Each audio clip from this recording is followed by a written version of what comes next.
Hello friends, मैं उदित आप सभी का स्वागत करता हूं। तो दोस्तों, आज मैं आप सभी के लिए कंप्लीट बायोलॉजी चैप्टर वाइज लेकर आया हूं। एनसीईआरटी का पूरा सार रहेगा ये।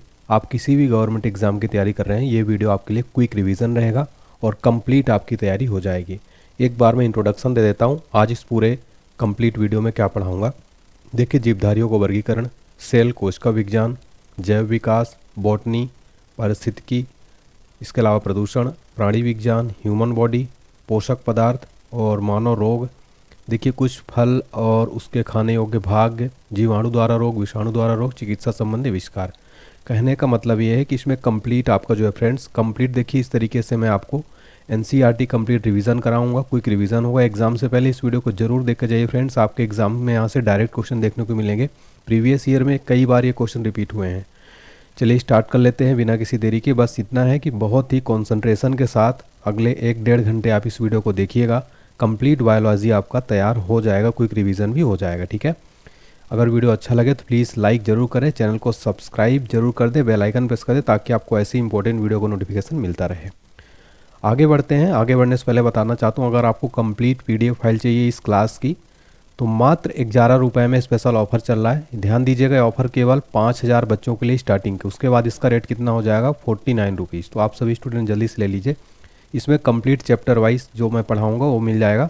डिस्क्रिप्शन बॉक्स में लिंक मिल जाएगा, आप वहाँ से बाय कर सकते हैं। पीडीएफ फाइल आपकी ईमेल में भी अटैच रहता है, वहाँ से डाउनलोड कर सकते हैं। अगर आपको कोई प्रॉब्लम आ रही है, व्हाट्सएप पर दिए गए स्क्रीन पर जो आप नंबर देख पा रहे हैं इस पर मैसेज करिए, आपको पीडीएफ फाइल मिल जाएगा।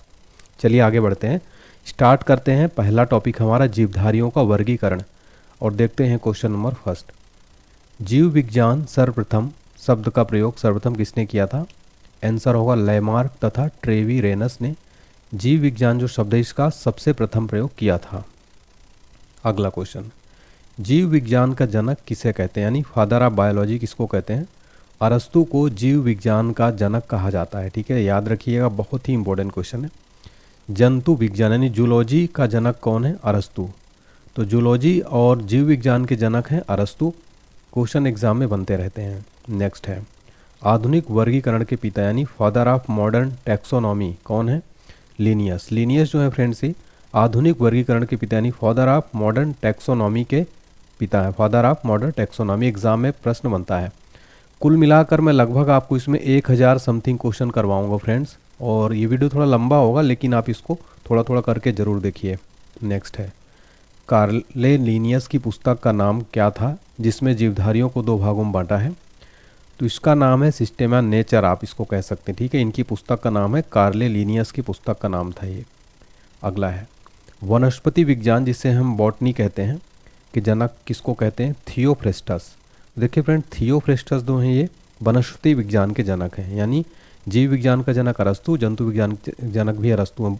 देखिए, बायोलॉजी और जूलॉजी दोनों के फादर कौन है? अरस्तु हैं, लेकिन जो बॉटनी है इसके फादर हैं थियोफ्रेस्टस। ठीक है, चलिए अगला क्वेश्चन देखते हैं फ्रेंड्स। वैज्ञानिक नामकरण में पहला शब्द व दूसरा शब्द होता है। तो देखिए, वैज्ञानिक नामकरण में पहला शब्द वंश का नाम होता है, फिर जाति का नाम। तो आप यहाँ पर देख पा रहे हो कंप्लीट बेसिक से मैं पढ़ा रहा हूँ। हर एक क्वेश्चन आपको कंप्लीट स्टार्टिंग से बेसिक से पूरा मिलेगा। कंप्लीट जो है अच्छे लेवल तक के क्वेश्चन में करवाऊंगा। मधुमक्खियों का अध्ययन किया जाता है किसमें? एपीकल्चर में। एपीकल्चर में मधुमक्खियों का अध्ययन किया जाता है। रेशम कीट पालन के अध्ययन को क्या कहते हैं? सेरीकल्चर। सेरीकल्चर जो है रेशम कीट पालन के अध्ययन को कहते हैं। मत्स्य पालन के अध्ययन को क्या कहते हैं? पीसीकल्चर। पीसीकल्चर जो है फ्रेंड्स मत्स्य पालन, ठीक है, मछली पालन के अध्ययन को क्या कहते हैं? पीसीकल्चर। कवकों के अध्ययन को क्या कहते हैं? माइकोलॉजी। फ्रेंड्स, कवकों का जो अध्ययन होता है इसको माइकोलॉजी कहते हैं। फ्रेंड्स, ये जो स्टडी है ना, ये एग्ज़ाम में डायरेक्ट पूछा जाता है, यहाँ से प्रश्न तो 100% बनते हैं, इसको रट लीजिए आप लोग। शैवालों के अध्ययन को क्या कहते हैं? फाइकोलॉजी। शैवालों के अध्ययन को फाइकोलॉजी कहते हैं। पुष्पों के अध्ययन को क्या कहते हैं? एंथोलॉजी। ठीक है, flower of study of flower क्या कहते हैं? एंथोलॉजी। नेक्स्ट है, फलों के अध्ययन को क्या कहते हैं? पोमोलॉजी, यानी स्टडी ऑफ फ्रूट्स को क्या कहते हैं? पोमोलॉजी। क्लियर है, आगे बढ़ते हैं। वीडियो प्लीज़ लाइक करें, काफ़ी मेहनत लगती है, आपका एक लाइक हमें काफ़ी मोटिवेट करता है। कमेंट सेक्शन में एक फीडबैक जरूर दीजिए फ्रेंड्स, मैं सभी कमेंट रीड करता हूँ। अगर क्लास अच्छी लगे तो लिखिए यस सर, नाइस क्लास। पक्षियों के अध्ययन को क्या कहते हैं? अर्निथोलॉजी। तो फ्रेंड, जो पक्षी होते हैं इनके अध्ययन को क्या कहते हैं? ऑर्निथोलॉजी। यानी वर्ड्स स्टडी को क्या कहते हैं? अर्निथोलॉजी। कीटों के अध्ययन को क्या कहते हैं? एंटेमोलॉजी। नेक्स्ट है वृक्षों व झाड़ियों के अध्ययन को क्या कहते हैं? डेंड्रोलॉजी। डेंड्रोलॉजी जो है वृक्षों व झाड़ियों के अध्ययन को कहते हैं। सर्पों के अध्ययन को क्या कहते हैं? ओफियोलॉजी। देखिए फ्रेंड, जो स्नेक, स्टडी ऑफ स्नेक्स क्या कहते हैं? ओफियोलॉजी।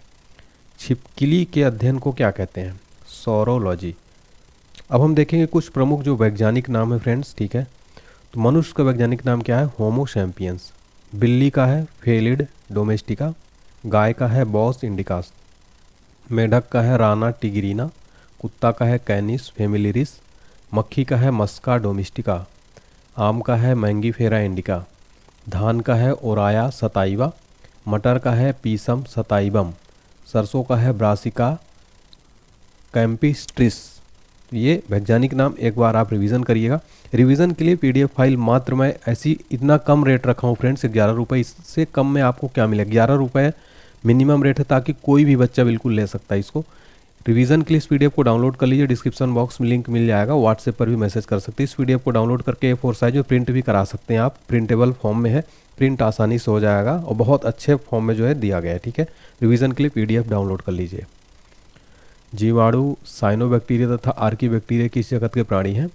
मोनेरा। नेक्स्ट है पादप व जंतु के बीच की कड़ी है युगलीना, ठीक है। तो पादप व जंतु के बीच का जो कड़ी है वो क्या है? युगलीना है। नेक्स्ट है शैवाल, मौस, पुष्पी तथा पुष्पी बीजी पौधे किस जगत के हैं? पादप। नेक्स्ट है हाइड्रा, जेलीफिश, कृमि, सितारा, मछली, सरीसृप, उभयचर पक्षी तथा स्तनधारी जीव किस जगत के हैं? ये जंतु जगत के हैं। नेक्स्ट है वर्गीकरण की आधारभूत इकाई क्या है? जाति। नेक्स्ट क्वेश्चन कवक की कोशिका भित्ति बनी होती है? आंसर है काइटिन की। नेक्स्ट है नीलहरित शैवाल संबंधित है? मोनेरा। अगला प्रश्न एक कोश की जीव किसके अंतर्गत आता है? प्रोटिस्टा के। नेक्स्ट है बहुकोशिकीय तथा यूकैरियोटिक जंतु आते हैं एनिमिलिया या जंतु में। नेक्स्ट है पौधे अर्धसूत्री विभाजन के लिए उपयुक्त भाग है? पराग कोश। आलू एक प्रकार का क्या है? एक कंद है। आलू एक प्रकार का क्या है? कंद है फ्रेंड्स। हम आलू को क्या खाते हैं? कंद। अफीम का वानस्पतिक नाम क्या है? तो वनस्पति नाम है इसका एम्बालिका अफिसिनोलेस। तो अफीम का वैज्ञानिक वनस्पतिक नाम याद रखिए एम्बालिका अफिसिनोलिस। नेक्स्ट है थैलोफाइटा वर्ग के पौधे होते हैं, मुख्यतः जलीय। नेक्स्ट है जंतु जगत का सबसे बड़ा संघ कौन सा है? आंसर हो जाएगा आर्थ्रोपोडा। आर्थ्रोपोडा जो है ये जंतु जगत यानी जूलॉजी का सबसे बड़ा संघ है। ऑक्टोपस किस संघ का जंतु है? आंसर है मोलस्का। ऑक्टोपस जो है ये मोलस्का संघ का जंतु है। अब हम देखेंगे कोशिका विज्ञान, ठीक है, साइटोलॉजी, ठीक है। कोशिका के अध्ययन को क्या कहते हैं? साइटोलॉजी। कोशिका का शक्ति ग्रह किसे कहते हैं? आंसर होगा माइटोकॉन्ड्रिया को कोशिका का शक्ति ग्रह कहते हैं। ये क्वेश्चन तो प्रीवियस ईयर एग्जाम में 25 से 30 बार रिपीट हुआ है, इसको आप स्टार मार्क कर लीजिए। नेक्स्ट है किससे कोशिका की आत्महत्या की थैली कहते हैं? लाइसोसोम को। कौन सी कोशिका वनस्पति व पशु दोनों में उपस्थित होती है? सूत्रकणिका। ये जो है वनस्पति व पशु दोनों में उपस्थित होती है। कोशिका क्या है? तो कोशिका जीवधारियों की रचनात्मक व कार्यात्मक इकाई है। फ्रेंड, जो बच्चे इंग्लिश मीडियम में कंटेंट देखना चाहते हैं, हमारा नया चैनल है the success institute. Description box में लिंक है, जाके सब्सक्राइब करो। वहाँ पर ये सारा कंटेंट इंग्लिश में भी आपको दिया जाएगा जल्दी ही। तो चैनल को सब्सक्राइब कर लीजिए, बेल आइकन प्रेस कर दीजिए। नेक्स्ट है कोशिका की खोज किसने और कब की? तो रॉबर्ट हुक ने की थी 1665 में। रॉबर्ट हुक ने कोशिका की खोज की थी तो बोतल की कार्क में किया था रॉबर्ट हुक ने कोशिका की खोज। कोशिका का मुख्य भाग क्या है? कोशिका का मुख्य भाग है फ्रेंड्स केंद्रक, ठीक है। चलिए आगे बढ़ते हैं। आगे बढ़ने से पहले मैं आपको बताना चाहता हूँ फ्रेंड, देखिए काफ़ी बच्चे बोलते हैं सर आपका जीके जीएस का कोई ऐसा कोर्स बताइए एग्जाम से पहले क्विक रिवीजन हो जाए, एनसीईआरटी सार संग्रह। तो मैंने फ्रेंड्स आप सभी बच्चों को ध्यान में रखते हुए जीके जीएस का क्रैश कोर्स बनाया, एग्जाम से पहले क्विक रिवीजन पूरा एनसीईआरटी सार संग्रह कंप्लीट। जैसे मैं पढ़ा रहा हूँ इस वीडियो में सेम ऐसे ही पूरा कंप्लीट आपको स्टैटिक जीके, भारत का भूगोल, विश्व का भूगोल, पॉलिटी, हिस्ट्री, इसके अलावा कंप्लीट साइंस मिलेगा आपको, तीनों चैप्टर मिलेगा, रसायन विज्ञान, भौतिक विज्ञान, पर्यावरण, खेलकूद, कंप्यूटर, अर्थव्यवस्था। तो अगर आपको फ्रेंड्स देखिए केमिस्ट्री, भौतिक विज्ञान का भी कंप्लीट साइंस देखना है तो आप इस कोर्स को बाय करें। अब आप सोच रहे हो रेट इसका बहुत ज़्यादा होगा, लेकिन फ्रेंड्स मात्र 149 रुपये इसका रेट है। इतने में तो साइंस की बुक भी नहीं आती फ्रेंड्स, अगर आप ध्यान देंगे 149 में तो कोई भी बुक भी नहीं आती। 149 रुपये में आपको कंप्लीट वीडियो कोर्स क्लासेस मिल रहा है फ्रेंड्स मेरे द्वारा, और इसमें पूरी PDF फाइल फ्री तो रहेगी ही। कैसे इसको परचेज़ करना है? हमारा एप्लीकेशन डाउनलोड कर लीजिएगा, डिस्क्रिप्शन बॉक्स में ऐप का लिंक है, ऑनलाइन स्टडी पॉइंट, आप प्ले स्टोर पर भी सर्च कर सकते हैं फ्रेंड्स। पेड कोर्सेज में जाइएगा फ्रेंड्स, यहाँ पर पेड कोर्स का ऑप्शन है। यहाँ पर माई पेड करने के बाद, पेमेंट करने के बाद फ्रेंड्स आपको ना माई कोर्सेज में जाएंगे तो आपको कोर्स शो होने लगेगा, ठीक है। तो इस ऐप को डाउनलोड करिए। यहाँ पर आपको paid test series, free PDF file काफ़ी सारी मिल जाएंगी, पेड पीडीएफ है, सिलेबस मिल जाएगा एग्जाम को, जॉब अलर्ट, सब कुछ यहाँ पर अपडेट कराया जा रहा है धीरे धीरे। तो इस ऐप को डाउनलोड करिए फ्रेंड्स, काफ़ी इंपॉर्टेंट रहेगा ऑल एग्जाम्स के लिए क्रैश कोर्स। इस क्रैश कोर्स को बहुत ही कम प्राइस में दिया जा रहा है। जैसे ही इसमें फ्रेंड्स 10,000 बच्चे पूरे हो जाएंगे, बहुत जल्द पूरे होने, इसका रेट जो है ना 300 हो जाएगा। उससे पहले आप सभी स्टूडेंट इसको बाय कर सकते हो। कोई भी दिक्कत आती है आप हमारे व्हाट्सएप पर मैसेज करिए। मेरा व्हाट्सएप नंबर क्या है फ्रेंड, मैंने स्टार्टिंग में आपको बताया 7067567024। इस पर आपको कोर्स से रिलेटेड, पीडीएफ से रिलेटेड कोई भी परेशानी, कुछ भी इंक्वायरी हो, मैसेज करिए, ठीक है। नेक्स्ट क्वेश्चन देखिए, केंद्रक में क्या पाया जाता है? डीएनए, आरएनए व गुणसूत्र। नेक्स्ट है, केंद्रक के मुख्यतः कितने भाग होते हैं? आंसर है 4। राइबोसोम मिलकर बना है RNA plus protein. Next question है, माइटोकॉन्ड्रिया की खोज किसने की थी? आंसर है अल्टमैन ने। माइटोकॉन्ड्रिया की खोज की थी अल्टमैन ने।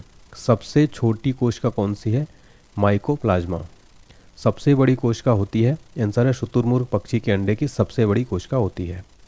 सबसे लंबी कोशिका तंत्रिका किसकी है? न्यूरॉन। न्यूरॉन जो फ्रेंड्स सबसे लंबी कोशिका तंत्रिका है। एग्जाम में डायरेक्ट क्वेश्चन यहाँ से बनता है। सेल वॉल किसमें पाई जाती है? आंसर है पादप। सेल वॉल किसमें पाई जाती है फ्रेंड्स? पादप। अगला प्रश्न है, हरे पौधे की भित्ति किसकी बनी होती है? सेलुलोज की। कोशिका भित्ति का क्या कार्य है? जीवाणु और कवक में कोशिका द्रव जीव द्रव्य को बाहरी आघात से रक्षा करना। कोशिका में राइबोसोम की अनुपस्थिति में कौन सा कार्य नहीं होगा? प्रोटीन का संश्लेषण नहीं होगा। जीव द्रव्य का नामकरण किसने किया था? पुरकिंजे ने जो है जीव द्रव्य का नामकरण किया था। जीव द्रव्य में अकार्बनिक व अकार्बनिक यौगिकों का अनुपात कितना है? 81:19। अगला क्वेश्चन देखिए, कोशिका के अध्ययन को क्या कहते हैं? आंसर है साइटोलॉजी। देखिए फ्रेंड्स, जो कोशिका का अध्ययन है ना, इसको साइटोलॉजी कहते हैं। सबसे लंबी कोशिका किसकी है? तंत्रिका तंत्र की कोशिका जो है फ्रेंड्स सबसे लंबी कोशिका होती है। याद रखिएगा, प्रीवियस ईयर में ये क्वेश्चन बहुत बार रिपीट हुआ है, 5 स्टार मार्क। नेक्स्ट है, कोशिका सिद्धांत का प्रतिपादन किसने किया था? स्लाइडेन तथा श्वान ने कोशिका सिद्धांत का प्रतिपादन किया था। तारकाय यानी सेंट्रोसोम पाया जाता है, केवल जंतु कोशिका में पाया जाता है सेंट्रोसोम, जिसको हिंदी में तारकाय कहते हैं। अगला प्रश्न, प्रोटीन की फैक्ट्री कहा जाता है? आंसर है राइबोसोम को। राइबोसोम को प्रोटीन की फैक्ट्री कहा जाता है। कोशिका के अणुओं का यातायात प्रबंधन कहते हैं गाल्जी काय। नेक्स्ट है, स्तनधारियों के आरबीसी में नहीं पाया जाता लाइसोसोम। तो स्तनधारियों का आरबीसी में क्या नहीं पाया जाता? लाइसोसोम। पत्तियों का हरा रंग होता है? आंसर है क्लोरोफिल के कारण, यानी पर्णहरित के कारण। पादप की रसोई किसे कहते हैं? हरित लवक को पादप की रसोई कहा जाता है। क्वेश्चन ये रेलवे एग्जाम में पूछा जा चुका है। टमाटर का लाल रंग होता है लाइकोपिन के कारण। ये क्वेश्चन एसएससी एग्जाम में, सीजीएल में, एमटीएस में और कई प्रतियोगी परीक्षाओं में ये क्वेश्चन फ्रेंड्स 25 से 30 बार रिपीट हुए हैं। जो इंपॉर्टेंट क्वेश्चन ज़्यादातर जो आते हैं उनको मैं बताते जा रहा हूँ, आप उनको जरूर याद करिए। नेक्स्ट है, पत्तियों का रंग पीला क्यों होता है? कैरोटीन के निर्माण के कारण होता है। नेक्स्ट है, मनुष्य में गुणसूत्रों की संख्या कितनी होती है? 23 जोड़ी होती है मनुष्य में गुणसूत्रों की संख्या। वंशागति का वाहक किसे कहते हैं? गुणसूत्रों को। नेक्स्ट है, डीएनए की द्विकुंडित संरचना, डबल हेलिक्स मॉडल किसने प्रतिपादित किया? जेडी वॉटसन तथा क्रिक ने। प्रोटीन बनने की अंतिम क्रिया को क्या कहते हैं? ट्रांसलेशन। ट्रांसलेशन जो प्रोटीन बनने की अंतिम क्रिया को कहते हैं। डीएनए का पूरा नाम क्या है? डीऑक्सी राइबो न्यूक्लिक एसिड जो है डीएनए का फुल फॉर्म क्या है? Deoxy ribo nucleic acid. RNA का फुल फॉर्म क्या है? राइबो न्यूक्लिक एसिड जो है आरएनए का फुल फॉर्म है। तो डीएनए और आरएनए दोनों का फ्रेंड्स फुल फॉर्म एग्जाम में बार बार पूछ लेता है, याद रखिए। अब देखेंगे हम अगला टॉपिक हमारा जैव विकास व अनुवांशिकी। इस तरीके से मैं आपको फ्रेंड्स कंप्लीटनेस 17 टॉपिक कराऊंगा, ठीक है। अभी ये तीसरा टॉपिक है। सर्वप्रथम प्रकाश संश्लेषी जीव थे साइनोबैक्टीरिया जो है फ्रेंड्स ना, ये सर्वप्रथम प्रकाश संश्लेषी जीव थे। पक्षियों का विकास हुआ था? आंसर है सरीसृपों में जो है पक्षियों का विकास हुआ था। जल स्थलचर जीवों का विकास हुआ था मत्स्य वर्ग में, ठीक है। नेक्स्ट है, स्तनी वर्ग के जंतुओं का विकास हुआ था? आंसर है सरीसृपों में। प्राचीन जीवों और पादपों के अवशेषों के अध्ययन को क्या कहते हैं? जीवाश्म विज्ञान कहते हैं। उपर्जित लक्षणों के अध्ययन को क्या कहते हैं? टोटोलॉजी। अगला है, उत्परिवर्तन के सिद्धांत का प्रतिपादन किसने किया था? ह्यूगो डे व्रीज ने किया था उत्परिवर्तन के सिद्धांत का प्रतिपादन। अगला प्रश्न, वे लक्षण जो पीढ़ी दर पीढ़ी संचरित होते हैं क्या कहलाते हैं? अनुवांशिकी, ठीक है, जेनेटिक्स। तो जो ऐसे लक्षण जो पीढ़ी दर पीढ़ी संचरित होते हैं फ्रेंड्स, क्या कहलाते हैं? अनुवांशिकी। नेक्स्ट है, अनुवांशिकी के बारे में सर्वप्रथम जानकारी किसने दी थी? ग्रेगर जोहान मेंडल ने दी थी। अनुवांशिकता के पिता किसको कहते हैं? ग्रेगर जोहान मेंडल को अनुवांशिकता का पिता कहा जाता है। ठीक है, नेक्स्ट क्वेश्चन देखिए, अनुवांशिक संबंधी प्रयोगों के लिए मेंडल ने सर्वप्रथम किसका चुनाव किया था? आंसर है मटर के पौधे का। तो अनुवांशिकी संबंधी प्रयोगों के लिए मेंडल ने सर्वप्रथम मटर के पौधे का चुनाव किया था। अनुवांशिकी इकाई है जीन की। जीन कहाँ अवस्थित होते हैं? गुणसूत्रों में। जीन जो है फ्रेंड गुणसूत्रों में अवस्थित होते हैं। सर्वप्रथम प्रयोगशाला में जीन का संश्लेषण करने वाले वैज्ञानिक कौन थे? डॉक्टर हरगोविंद खुराना। ये जो हैं सर्वप्रथम प्रयोगशाला में जीन का संश्लेषण करने वाले वैज्ञानिक थे। एक जीन एक एंजाइम सिद्धांत किसने प्रतिपादित किया था? विडल एवं टैटम ने। ठीक है, विडल एवं टैटम ने एक जीन एक एंजाइम सिद्धांत का प्रतिपादन किया। अगला क्वेश्चन, जीन का वर्तमान नाम देने वाले वैज्ञानिक कौन है? जोहानसन। जोहानसन जो है ये जीन का वर्तमान नाम देने वाले वैज्ञानिक हैं। कोशिका में पाए जाने वाला अनुवांशिकी पदार्थ कौन सा है? डीएनए। डीएनए जो है ये कोशिका में पाए जाने वाले अनुवांशिकी पदार्थ है। प्रयोगशाला में डीएनए का संश्लेषण किसने किया था? खुराना ने। तो प्रयोगशाला में डीएनए का संश्लेषण खुराना ने किया था। माता पिता के गुणसूत्र उनकी संतानों में किसके द्वारा स्थानांतरित होती है? गुणसूत्रों के द्वारा। मनुष्य में द्विगुणित क्रोमोसोम की संख्या कितनी है? आंसर है 23। अगला है, मानव में गुणसूत्रों की संख्या कितनी होती है? 46। अगला प्रश्न है, मनुष्य में नर का गुणसूत्र सम्मिश्रण होता है XY। मनुष्य में मादा का गुणसूत्र सम्मिश्रण होता है XX। अगला प्रश्न, बच्चे के लिंग निर्धारण के लिए उत्तरदायी क्रोमोसोम है पिता का। तो बच्चे का जो लिंग निर्धारण होता है उसके लिए कौन उत्तरदायी क्रोमोसोम होता है? तो पिता का जो क्रोमोसोम होता है फ्रेंड्स वो उत्तरदायी होता है। एक सामान्य मानव शुक्राणु में ऑटोसोम की संख्या कितनी होती है? 22 जोड़ी। कौन सा एक लिंग संलग्न रोग है? वर्णांधता। अगला प्रश्न, शिशु का नेतृत्व स्थापित करने के लिए इनमें से किस एक तकनीकी का प्रयोग करते हैं? डीएनए फिंगरप्रिंट का। वर्णांधता वाले व्यक्ति को लाल रंग दिखाई देता है तो हरा, वर्णांधता वाला जो व्यक्ति इसको लाल रंग हरा दिखाई देता है। मनुष्य में लाल हरी वर्णांधता को जाना जाता है प्रोटोनोपिया व ड्यूटेरानेपिया के रूप में। एक वर्णांध पुरुष एक सामान्य महिला से विवाह करता है तो वर्णांधता के लक्षण क्या होंगे? तो पुत्रियों के पुत्रों में हो सकते हैं। अगला क्वेश्चन, लाल हरा वर्णांधता होने का कारण क्या है? X गुणसूत्रों की वंशागति। हीमोफीलिया में रक्त का थक्का नहीं बनता है, याद रखिएगा। ठीक है, हीमोफीलिया रोग में गुणसूत्रों में पाए जाने वाले अनुवांशिक पदार्थ को क्या कहते हैं? जीनोम। तो इंग्लिश मीडियम वाले बच्चे इंग्लिश मीडियम चैनल जरूर सब्सक्राइब करें। कंटेंट यहाँ पर इंग्लिश में प्रोवाइड कराया जाएगा फ्रेंड। डिस्क्रिप्शन बॉक्स में लिंक आपको मिल जाएगा। द सक्सेस इंस्टीट्यूट नाम है हमारे चैनल का। अगला है वनस्पति विज्ञान यानी कि बॉटनी। बॉटनी से रिलेटेड मोस्ट इंपोर्टेंट क्वेश्चन हम देखेंगे। पेड़ व पौधों व उनके क्रियाकलापों के अध्ययन को क्या कहते हैं? वनस्पति विज्ञान। वनस्पति विज्ञान का जनक किसको कहते हैं? थियोफ्रेस्टस को वनस्पति विज्ञान, father of botany. Father of botany कौन है? थियोफ्रेस्टस। हिस्टोरिया प्लेनेटेरम पुस्तक के लेखक कौन है? थियोफ्रेस्टस। ये पुस्तक याद रखिए।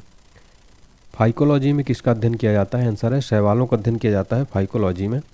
पर्यावरण का अध्ययन जीव विज्ञान की किस शाखा के अंतर्गत करते हैं? पारिस्थितिकी के अंतर्गत। फूलों के संवर्धन के विज्ञान को क्या कहते हैं? फ्लोरिकल्चर। तो फूलों के संवर्धन के विज्ञान को फ्लोरिकल्चर कहते हैं। झाड़ियों का अध्ययन किस में किया जाता है? डेंड्रोलॉजी में किया जाता है।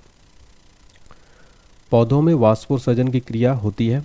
तो पौधों में जो वाष्पोत्सर्जन क्रिया होती है पत्ती में होती है। प्रकाश संश्लेषण की प्रथम स्थिर यौगिक क्या है? फास्फोग्लिसरीन अम्ल। ऑक्सीजन कैसा हार्मोन है? आंसर है पादप। ऑक्सीजन पादप हार्मोन है।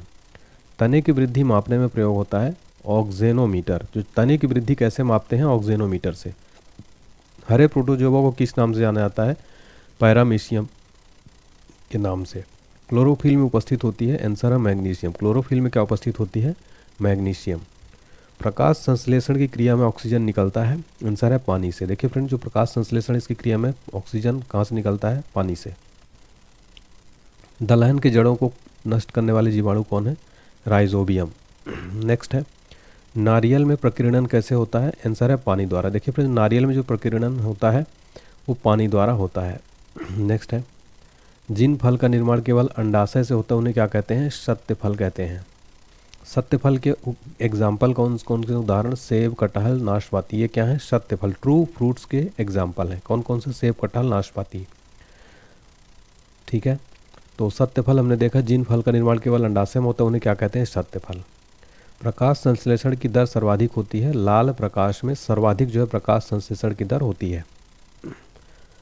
नेक्स्ट है, जल को जड़ों से पत्तियों तक पहुंचाता है जाइलम। तो यानी कि जल जो है इसको जड़ों से पत्तियों तक कौन पहुंचाता है? जाइलम पहुंचाता है। भोजन को पत्तियों से जड़ तक पहुंचाता है फ्लोएम। जिम्नोस्पर्म का सबसे छोटा पौधा कौन सा है? जैमिया पिग्मिया। नेक्स्ट है, मृदा अपरदन रोकने में सहायता करता है ब्रायोफाइटा। ब्रायोफाइटा जो है मृदा अपरदन रोकने में सहायता करता है ये। नेक्स्ट है, दूध से दही बनने में सहायक होता है। आंसर है लैक्टोबैसिलस। लैक्टोबैसिलस जो है दूध से दही बनने में सहायक होता है। ठीक है, तो जो बैक्टीरिया दूध से दही जमाने वाला जो बैक्टीरिया होता है ना, इसका नाम है लैक्टोबैसिलस। जो दही जमता है और दही में जो बैक्टीरिया पाया जाता है वो गुड बैक्टीरिया, वो है लैक्टोबैसिलस। ठीक है फ्रेंड, तो ये याद रखिए। दूध के पास्चुराइजेशन की खोज किसने की थी? लुई पास्चर ने की थी। रेबीज के टीके की खोज किसने की थी? आंसर है लुई पास्चर ने। प्रोटीन का सबसे अच्छा स्रोत कौन सा है? सोयाबीन। सोयाबीन जो है फ्रेंड से प्रोटीन का सबसे अच्छा स्रोत माना जाता है। ठीक है, एग्जाम में कई बार क्वेश्चन पूछा जाता है, याद रखिए। वह पौधा जिसमें पुष्प व बीज नहीं होता क्या कहते हैं? अपुष्पी पौधा कहते हैं, जिसमें पुष्प व बीज नहीं होता। सबसे लंबा जीवित वृक्ष कौन सा है? सिकोया। तो सबसे लंबा जीवित वृक्ष कौन सा? सिकोया है। सबसे बड़ा बीजांड होता है किसमें? साइकस में जो है सबसे बड़ा बीजांड होता है। कवक व शैवाल दोनों वर्ग के पौधे से मिलकर क्या बनता है? लाइकेन। तो कवक व शैवाल दोनों वर्ग के पौधे से मिलकर लाइकेन बनता है। अफीम प्राप्त होती है कच्चे फलों के लेक्टस से। अफीम जो होती है ना, ये कच्चे फलों के लेक्टस से प्राप्त होती है। तंबाकू में सुगंध पैदा करने वाला बैक्टीरिया कौन सा है? Bacillus megaterium. ये जो है तंबाकू में सुगंध पैदा करने वाला बैक्टीरिया है। चावल व गेहूं किस मूल के पौधे हैं? सोलेनेसी। ये चावल गेहूं किस मूल के पौधे हैं? सोलेनेसी। जड़ की क्रियाओं में उपस्थित लवण को क्या कहते हैं? तो जल की क्रियाओं में उपस्थित जो लवण होते हैं उनको कहते हैं ल्यूकोप्लास्ट। नेक्स्ट है, गन्ने की चीनी किसके संयोग से बनता है? आंसर है ग्लूकोज और फ्रक्टोज के संयोग से गन्ने की चीनी बनता है। किससे? ग्लूकोज और फ्रक्टोज। अगला प्रश्न, एकमात्र हार्मोन जो गैसीय रूप में पाया जाता है? आंसर है एथिलीन। एथिलीन जो है ये एकमात्र हार्मोन जो गैसीय रूप में पाया जाता है।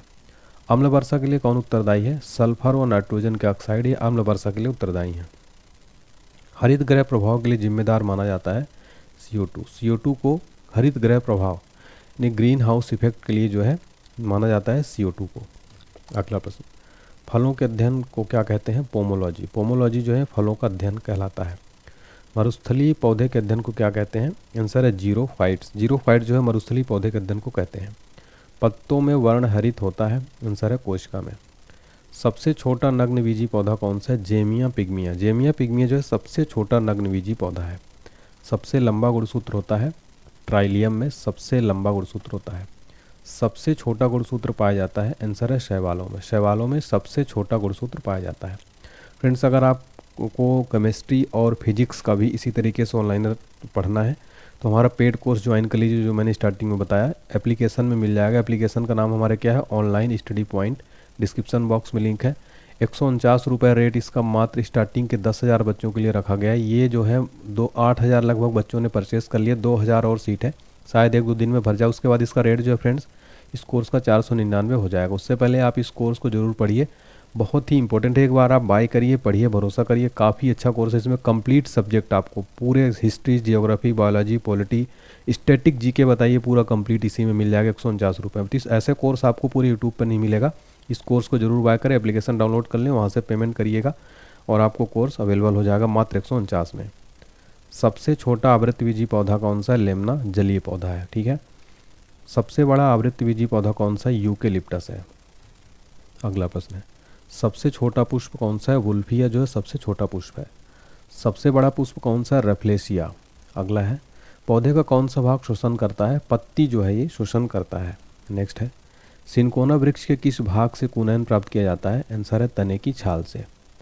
वृक्षों की छाल पर उगने वाले कवक क्या कहलाते हैं? कॉर्टिकोल्स। कॉर्टिकोल्स जो है फ्रेंड्स ये वृक्षों की छाल पर उगने वाले कवक कहलाते हैं। सबसे बड़ा बीजांड होता है साइकस में। अगला है, भारतीय वानस्पतिक सर्वेक्षण का मुख्यालय कहाँ है?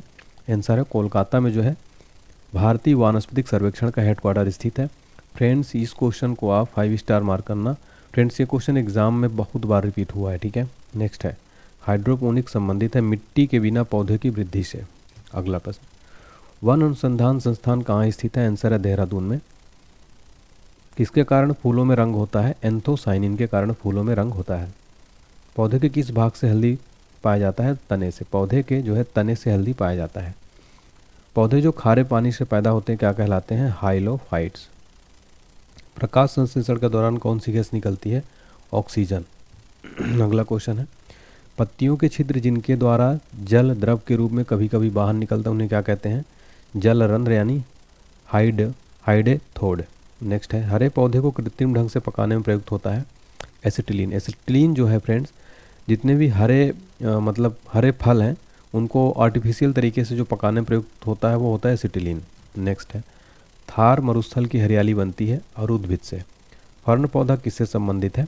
टेरिडोफाइटा से। पौधे द्वारा नाइट्रोजन किस रूप में प्रयोग किया जाता है? नाइट्रेट के रूप में। आलू का बदला हुआ रूप क्या है? तना। हम आलू को क्या खाते हैं? तना खाते हैं। अंतरिक्ष यात्री अपने केबिन में कौन सा शैवाल उगाते हैं? क्लोरेला। ठीक है। नेक्स्ट है, कवक के अध्ययन को क्या कहते हैं? माइकोलॉजी जो है कवकों के अध्ययन को कहते हैं। कवक में भोजन संचित रहता है, ग्लाइकोजन के रूप में संचित रहता है। जलीय पौधे CO2 कहाँ से लेते हैं? जल में घुली CO2 से। अगला प्रश्न, प्रकाश संश्लेषण के लिए आवश्यक है कार्बन डाइऑक्साइड, पानी, सूर्य, क्लोरोफिल। ये जो है प्रकाश संश्लेषण के लिए आवश्यक है। पौधे की आयु का निर्धारण विधि कहलाती है डेंड्रोलॉजी। ठीक है। डेंड्रोकोलॉजी जो है ये पौधों के आयु के निर्धारण की विधि कहलाती है। पौधे की वृद्धि को नियंत्रित करने वाले हार्मोन्स कौन से हैं? ऑक्सीन हार्मोन जो है पौधे की वृद्धि को नियंत्रित करने वाले हार्मोन्स हैं। ऑक्सीजन का निर्माण होता है पौधे के ऊपरी भाग में। अगला है, बौने पौधों को लंबा करना फूल बनाने में मदद करता है। तो ये जो है निब्रेलिन्स हार्मोन जो है बौने पौधे को लंबा करना, फूल बनाने में मदद करना जो है ये मदद करता है। ऑक्सीजन की उपस्थिति कोश का विभाजन व विकास में मदद करती है, साइटोकाइनिन। अगला है, पौधे में RNA एवं प्रोटीन बनाने में सहायक हार्मोन है साइटोकाइनिन। वृद्धि हार्मोन्स किसे कहते हैं? Abscisic acid. तो वृद्धि हार्मोन किसे कहते हैं? एब्सिसिक एसिड को। अगला है, पौधे में एकमात्र ऐसा हार्मोन जो गैसीय अवस्था में होता है, एथिलीन। एथिलीन जो है पौधे में एकमात्र ऐसा हार्मोन है जो गैसीय अवस्था में होता है। फूलों को खिलाने वाला हार्मोन्स कौन सा है? फ्लोरिजेंस। फ्लोरिजेंस जो है ये फूलों को खिलाने वाला हार्मोन्स होता है। पौधों में जख्म भरने का काम करता है ट्राउमैन। तंबाकू की पत्तियों में होने वाले रोग का कारण क्या है? Tobacco mosaic virus. लौंग प्राप्त होती है फूल की कली से जो है ये लौंग प्राप्त होती है फ्रेंड। ठीक है, तो याद रखिए। चलिए अब देखते हैं हमारा अगला टॉपिक, कुछ फल एवं उनके खाने योग्य भाग जो हैं। ठीक है, ये क्वेश्चन एग्जाम में पूछा जाता है। जैसे क्वेश्चन क्या पूछता है कि हम नाशपाती का कौन सा भाग खाते हैं? तो पुष्पासन खाते हैं। ठीक है, पूछ लेगा आपसे पपीता का हम कौन सा भाग खाते हैं? तो मध्य फल वित्ती जो है खाने योग्य भाग होता है। इस तरीके से चलिए देखते हैं।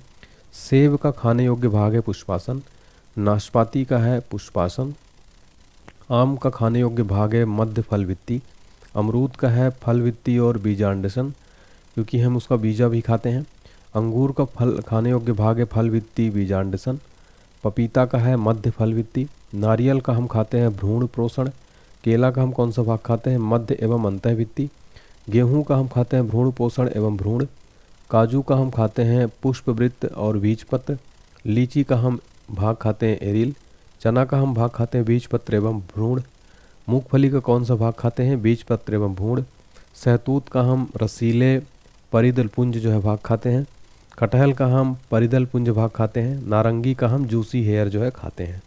ठीक है, अब हम देखेंगे पौधों में तत्वों की कमी से उत्पन्न जो रोग होते हैं और लक्षण क्या है, किस तत्व की कमी से होते हैं ये भी देखेंगे। ठीक है, पूरा लक्षण और किस तत्व की कमी से होते हैं देखने वाले हैं। देखिए, आम एवं बैगन में लिटिल लीफ ये किसकी कमी से होता है? जस्ता की कमी से। फ्रेंड देखिए यहाँ पर क्वेश्चन कैसे बनता है कि नींबू में डाई बैक रोग किस तत्व की कमी से होता है? तो आपको बताना है तांबा।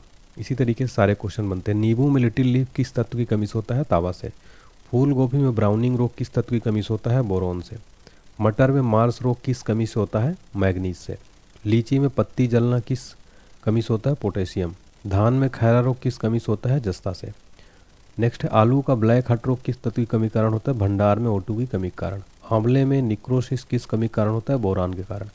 सलजम में वाटर कोर किस कमी के कारण होता है? मैग्नीज के कारण। गाजर में कोटर स्पॉट किसकी कमी के कारण होता है? कैल्शियम के कारण।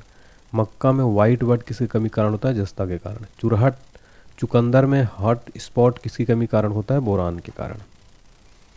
हमारा अब अगला टॉपिक है, यहाँ पर हमने बॉटनी के कंप्लीट जो फ्रेंड देखा, लगभग 150 से ऊपर प्रश्न हमने देखे। अब हम देखेंगे, देखिए फ्रेंड्स, इकोलॉजी यानी पारिस्थितिकी हम देखने वाले हैं। ठीक है, वेरी इंपॉर्टेंट टॉपिक, एग्जाम में यहाँ से बहुत प्रश्न बनते हैं। चलिए स्टार्ट करते हैं। चलिए क्वेश्चन नंबर फर्स्ट है, भारत में पर्यावरण संरक्षण अधिनियम कब पारित किया गया? आंसर है 1986 में भारत में पर्यावरण संरक्षण पारित किया गया। विश्व पर्यावरण दिवस कब मनाया जाता है? 5 जून को विश्व पर्यावरण दिवस मनाया जाता है। विश्व पर्यावरण संरक्षण दिवस कब मनाया जाता है? 20 नवंबर को। पारिस्थितिकी शब्द का सर्वप्रथम प्रतिपादन किसने किया था? रिटर ने। पारिस्थितिकी निम्न के बीच पारस्परिक संबंध को दर्शाता है, जीव व वातावरण के बीच जो है पारिस्थितिकी ये संबंध दर्शाता है। पारिस्थितिकी तंत्र शब्दावली किसने प्रस्तुत की थी? आंसर है टेंसले ने। पारिस्थितिकी तंत्र के दो घटक कौन से हैं? जैविक और अजैविक। नेक्स्ट है, किसी पारिस्थितिकी तंत्र में ऊर्जा के प्रवाह की श्रृंखला क्या है? उत्पादक, उपभोक्ता, अपघटक। परितंत्र में ऊर्जा का प्राथमिक या मुख्य स्रोत क्या होता है? सूर्य का प्रकाश। वायु एवं जल की क्रिया द्वारा भूमि का कटाव कहलाता है अपरदन। अगला प्रश्न, मुख्यतः मैंग्रोव वाली ज्वारी वन कहाँ पाए जाते हैं? आंसर है सुंदरबन डेल्टा में मैंग्रोव वाले ज्वारी वन पाए जाते हैं। मैंग्रोव वनस्पति का मुख्य घटक क्या है? राइजोफेरा जो है मैंग्रोव वनस्पति का मुख्य घटक है। समुद्र के किनारे की वनस्पति क्या कहलाती है? लवणोद्भिद वनस्पति कहलाती है। वे घटक जो अपना भोजन स्वयं बनाते हैं क्या कहलाते हैं? उत्पादक। उत्पादक जो है, ऐसे घटक जो अपना भोजन स्वयं बनाते हैं उत्पादक कहलाते हैं। वे घटक जो उत्पाद द्वारा बनाए गए भोजन का उपयोग करते हैं क्या कहलाते हैं? उपभोक्ता। उपभोक्ता कितने प्रकार के होते हैं? आंसर है 3 प्रकार के होते हैं।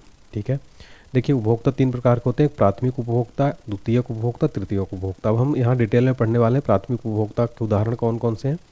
प्राथमिक उपभोक्ता है गाय, भैंस, बकरी आदि। द्वितीयक उपभोक्ता कौन है? लोमड़ी, भेड़िया, मोर आदि। तृतीय उपभोक्ता कौन है? बाघ, शेर, चीता आदि। तो उदाहरण से आप समझ गए होंगे कंप्लीट। ठीक है, नेक्स्ट देखिए, कवक व जीवाणु किस वर्ग के अंतर्गत आते हैं? अपघटक के अंतर्गत। हाइड्रोफाइट कहते हैं एक जलीय पौधे को, क्या कहते हैं? हाइड्रोफाइट। पारिस्थितिक संतुलन बनाए रखने के लिए भारत में वन क्षेत्र कितने अनुपात में होना चाहिए? 33.3%। विश्व का सबसे अधिक तेजी से बढ़ने वाला जल पादप कौन सा है? जल हाइसिंस। अगला टॉपिक है हमारा फ्रेंड्स प्रदूषण। वायु प्रदूषण के संदर्भ में पीएम से क्या तात्पर्य है? कणिकीय पदार्थ। ठीक है, नेक्स्ट है, केंद्रीय प्रदूषण नियंत्रण बोर्ड कहाँ स्थित है? नई दिल्ली में। भारतीय वन प्रबंधन संस्थान कहाँ स्थित है? भोपाल में। राष्ट्रीय विज्ञान औद्योगिक संस्थान कहाँ स्थित है? आंसर है फरीदाबाद, हरियाणा में। अगला प्रश्न, 3 दिसंबर 1984 2 या 3 दिसंबर 1984 की मध्य रात्रि में भोपाल गैस त्रासदी का कारण क्या था? Methyl isocyanate. इसको हम देखिए, इसका जो है मिक भी बोलते हैं। ठीक है, तो ये फ्रेंड्स याद रखिए, भोपाल गैस त्रासदी में मिथाइल आइसोसाइनेट नामक गैस जो है लीक हुई थी 2 या 3 दिसंबर की मध्य रात्रि को। ये क्वेश्चन एग्जाम्स के लिए फ्रेंड्स 5 स्टार मार्क करना आप, ये क्वेश्चन एग्जाम में कई बार रिपीट हुआ है। नेक्स्ट है, वायु प्रदूषण के प्रमुख कारण क्या है? Carbon monoxide, sulphur dioxide, hydrogen sulphide, hydrogen fluoride, nitrogen के ऑक्साइड, अमोनिया आदि जो है ये वायु प्रदूषण के प्रमुख जो है रीज़न है। अगला प्रश्न देखिए, सिंपल क्वेश्चन लेकिन एग्जाम में बार बार पूछा जाता है। विश्व पर्यावरण दिवस कब मनाया जाता है? 5 जून को विश्व पर्यावरण दिवस यानी वर्ल्ड इन्वायरमेंट डे मनाया जाता है। ओजोन दिवस प्रतिवर्ष कब मनाया जाता है? ओजोन डे 16 सितंबर को, 16 सितंबर को ओजोन डे मनाया जाता है। फ्रेंड्स आप ये पूरा देख पा रहे होंगे, जितने भी क्वेश्चन मैंने लिए हैं सारे के सारे काफ़ी इंपॉर्टेंट सेलेक्टेड है फ्रेंड्स। ऑल एग्जाम्स लिए किसी भी एग्ज़ाम की तैयारी कर रहे हो फ्रेंड्स, मैं आपको बताना चाहता हूँ, आपका एक कमेंट जो है हमें काफ़ी मोटिवेट करता है। ये पूरा कंप्लीट फ्री क्लास है, इसको आप मोटिवेट करिए कमेंट करके, और वीडियो को ज़्यादा से ज़्यादा लाइक करें फ्रेंड्स, शेयर करें इस वीडियो को अपने मित्र के साथ में, फ्रेंड्स के साथ में, रिलेटिव के साथ में। अगला प्रश्न, ध्वनि प्रदूषण कब होता है? जब ध्वनि 80 dB से ऊपर हो। ठीक है, नेक्स्ट है, सबसे ज़्यादा जल प्रदूषण होता है शहरीकरण से। जल प्रदूषण की जांच की जाती है, आंसर है BOD यानी कि बायोकेमिकल ऑक्सीजन डिमांड से। नेक्स्ट है, जल प्रदूषण कब होता है? जब जल में O2 की मात्रा कम होती है। वायु प्रदूषण से सबसे ज़्यादा होता है 60% वाहनों के धुएं, सबसे ज़्यादा वायु प्रदूषण होता है किससे? वाहनों के धुएं से। ज़मीन से निकलने वाले ईंधन को क्या कहते हैं? जीवाश्म ईंधन कहा जाता है ज़मीन से निकलने वाले ईंधन को। अगला है, सबसे हानिकारक प्रदूषित गैस कौन सी है? कार्बन मोनोऑक्साइड सबसे हानिकारक प्रदूषित गैस मानी जाती है। अम्लीय वर्षा होती है सबसे ज़्यादा सल्फर डाइऑक्साइड के कारण तथा नाइट्रोजन डाइऑक्साइड के कारण अम्लीय वर्षा होती है। ग्रीन मफल का इस्तेमाल करते हैं ध्वनि प्रदूषण को कम करने के लिए। रेडियो एक्टिव से कहाँ प्रदूषण होता है? जल, वायु, जमीन, तीनों में। सबसे खतरनाक रेडियो एक्टिव तत्व कौन सा है? स्ट्रोनियम है, स्ट्रोनियम 90। नेक्स्ट है, जेट प्लेन से निकलने वाला प्रदूषित किस श्रेणी में आता है? एरोसॉल से। जेट प्लेन में धुएं से गैसें होती हैं, CFC या N2O।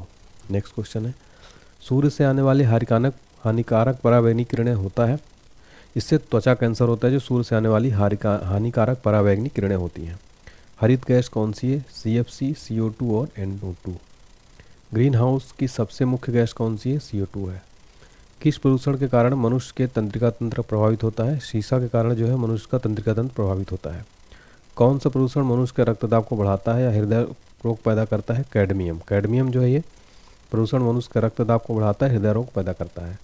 लोहे की खान में काम करने वाले मजदूर किस कारण रोग से ग्रसित होते हैं? सिलिका के कारण। अगला टॉपिक है हमारा प्राणी विज्ञान या जंतु विज्ञान, इसको कहते हैं जूलॉजी कहते हैं। चलिए देखते हैं, जंतुओं एवं उनके क्रियाकलापों के अध्ययन को क्या कहते हैं? प्राणी विज्ञान। एक कोशिकीय प्राणी किस संघ में आते हैं? संघ प्रोटोजोआ में। संघ पेरिफेरा के सभी जंतु पाए जाते हैं, खारे पानी में पाए जाते हैं। अगला है, संघ पेरिफेरा के उदाहरण है साइनस, मथेनिया, स्पंज आदि। संघ सिलिट्रेटा कैसे प्राणी होते हैं? जलीय द्विस्तरीय। संघ सिलिट्रेटा प्राणी के कुछ उदाहरण कौन से? हाइड्रा, जेलीफिश, सी एनीमोन, मूंगा आदि। केचुआ किस संघ का प्राणी है? संघ एनिलिडा का। केचुए में हृदय होता है, 4 जोड़ी होता है। अगला है, आर्थ्रोपोडा संघ की देह गुहा कहलाती है हीमोशील। आर्थ्रोपोडा प्राय होते हैं एक लिंग व निषेचन शरीर के अंदर होता है। आर्थ्रोपोडा संघ के उदाहरण हैं तिलचट्टा, झींगा, मछली, केकड़ा, खटमल, मक्खी, मच्छर, मधुमक्खी, टिड्डा आदि। कॉकरोच के हृदय में होते हैं 13 कक्ष होते हैं। संघ इकाइनोडर्मेटा के सभी प्राणी प्राय होते हैं समुद्री। अगला प्रश्न है, घोंघा व सीधी किस संघ के अंतर्गत आते हैं? संघ मोलस्का के अंतर्गत। अगला है, संघ इकाइनोडर्मे के कुछ उदाहरण क्या हैं? Jellyfish, shellfish, crayfish, silverfish, cuttlefish, शेयरफिश, टेकफिश, रेजरफिश, ब्रिटल अस्टार आदि क्या हैं? संघ इकाइनोडर्मे के एग्जाम्पल हैं। समुद्री घोड़ा किस वर्ग में आता है? संघ कार्डेटा के। सरीसृप वर्ग के प्राणी हैं छिपकली, सांप, घड़ियाल, कछुआ आदि जो है ये सरीसृप वर्ग के प्राणी हैं। विश्व की एकमात्र जहरीली छिपकली कौन सी है? हिलोडर्मा, ये जो है विश्व की एकमात्र जहरीली छिपकली है। उड़ न सकने वाले पक्षी कौन से? कीवी और एमू। सबसे छोटा पक्षी कौन सा है? हमिंग बर्ड जो है सबसे छोटा पक्षी है। सबसे बड़ा जीवित पक्षी कौन सा है? शुतुरमुर्ग, ये जो सबसे बड़ा जीवित पक्षी है। स्तनधारी वर्ग में सबसे ज़्यादा तापमान किसका होता है? बकरी का, 39 डिग्री सेल्सियस इसका होता है। ठीक है, सबसे ज़्यादा जो है तापमान इसका होता है बकरी का स्तनधारी वर्ग में। स्तनधारी वर्ग कितने उपवर्गों में बांटा गया है? 3। कौन कौन से? प्रोटोथीरिया, यूथीरिया और मेटाथीरिया। अंडे देने वाले स्तनधारी होते हैं प्रोटोथीरिया, एकिडाना, प्लेटिपस। अपरिपक्व बच्चों को जन्म देने वाले होते हैं तो ये होते हैं मेटाथीरिया यानी कंगारू। पूर्ण विकसित शिशुओं को जन्म देते हैं यूथिटी यानी मनुष्य। उपकला ऊतक के क्या कार्य हैं? यह शरीर के अतरंगों को चोट से बचाता है। संयोजी ऊतक का कार्य क्या है? शरीर के अन्य ऊतकों तथा अंगों को आपस में जोड़ने का कार्य करता है। नेक्स्ट क्वेश्चन देखिए हमारा। नेक्स्ट क्वेश्चन है, मानव शरीर में मांसपेशियों की संख्या कितनी है? 639। मानव शरीर की सबसे बड़ी मांसपेशी कौन सी है? ग्लूटियस मैक्सिमस, कूल्हा की मांसपेशी। मानव शरीर की सबसे छोटी मांसपेशी कौन सी है? स्टेपिडियस। अगला है, तंत्रिका ऊतक को और किस नाम से जानते हैं? आंसर है चेतना ऊतक से। मानव रक्त क्या है? एक तरल संयोजी ऊतक है मानव रक्त। मानव रक्त की मात्रा शरीर के भार का कितना होता है? लगभग 7%। मनुष्य के रक्त का पीएच मान कितना होता है? 7.4 क्षारीय होता है। एक वयस्क मनुष्य में औसत रक्त की मात्रा कितनी होती है? आंसर है 5 से 6 लीटर एक वयस्क मनुष्य में औसत रक्त की मात्रा होती है। देखिए रक्त जो है प्लाज्मा और उद्राणु देख लेते हैं। तो देखिए फ्रेंड, जो प्लाज्मा है रक्त की अजीवित तरल भाग है और रक्त का 55 से 60% प्लाज्मा होता है। प्लाज्मा का 90% भाग जल और 7% भाग प्रोटीन, 0.9% लवण व शेष भाग ग्लूकोज होता है। प्लाज्मा का कार्य पचे हुए भोजन व हार्मोन्स के अन्य भागों में पहुंचाना। जबकि रुधिराणु यानी ब्लड कार्पल्स का बात करें तो यह रक्त का शेष 45% भाग है। इसके 3 भाग होते हैं, एक है लाल रक्त कणिका यानी आरबीसी, दूसरा है डब्ल्यूबीसी श्वेत रक्त कणिका, तीसरा है ब्लड प्लेटलेट्स यानी रक्त बिंबाणु। अगला क्वेश्चन, लाल रक्त कण यानी रेड ब्लड कार्पल्स के बारे में हम देखने वाले हैं। ठीक है, आरबीसी का निर्माण होता है अस्थि मज्जा में। नेक्स्ट, आरबीसी की मृत्यु होती है यकृत, लीवर व प्लीहा स्प्लीन में। आरबीसी के में केंद्रक नहीं होता है, अपवाद है। ऊंट एवं लामा में जो है अपवाद है, केंद्रक नहीं होता है। नेक्स्ट है, आरबीसी का जीवन काल होता है 120 दिन का। रक्त का लाल रंग होता है हीम नामक रंजक के कारण। हीमोग्लोबिन में पाया जाने वाला लौह कौन सा? हीमेटीन। शरीर में रक्त क्षीणता हो जाती है हीमोग्लोबिन की कमी के कारण। अगला है, आरबीसी का मुख्य कार्य क्या है? शरीर के हर भाग में ऑक्सीजन पहुंचाना और कार्बन डाइऑक्साइड वापस ले जाना आरबीसी का मुख्य कार्य है। आरबीसी की संख्या ज्ञात की जाती है हीमोसाइटोमीटर से। अब हम देखेंगे डब्ल्यूबीसी यानी वाइट ब्लड श्वेत कणिका। डब्ल्यूबीसी का निर्माण कहाँ होता है? आंसर है अस्थि मज्जा में। डब्ल्यूबीसी का जीवन काल कितना होता है? आंसर है 2 से 4 दिन का। डब्ल्यूबीसी की मृत्यु कहाँ होती है? आंसर है रक्त में ही है। डब्ल्यूबीसी का मुख्य कार्य क्या? रोगों को संक्रमण से बचाना है, तो शरीर के रोगों को संक्रमण से बचाना है।